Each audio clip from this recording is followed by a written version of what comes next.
مساء الاثنين 8 ديسمبر 2025.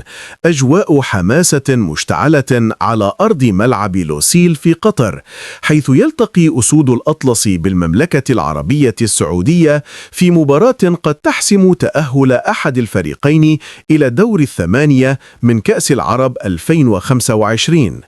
المغرب يدخل المباراة برصيد 4 نقاط، فاز في الجولة الأولى 3-1 على جزر القمر، ثم تعادل 0-0 أمام عمان، بينما السعودية وصلت إلى 6 نقاط بعد فوزين في الجولتين السابقتين.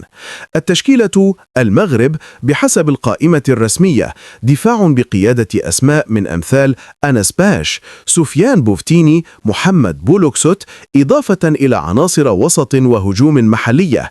القائمة النهائية ضمت 26 لاعبا.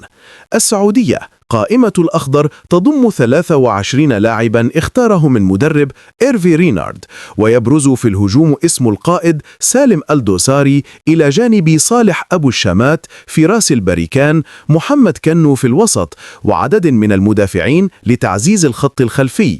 الجمهور على أهبة الاستعداد، أنظار الملايين في العالم العربي تتجه صوب ملعب لوسيل.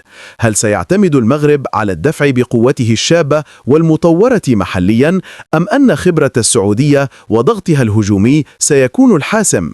اربطوا الأحزمة، فهذه ليست مباراة عادية، إنها مفترق طرق نحو دور الثمانية، وكل لمسة، كل تمريرة، كل تسديدة قد تقلب الموازين.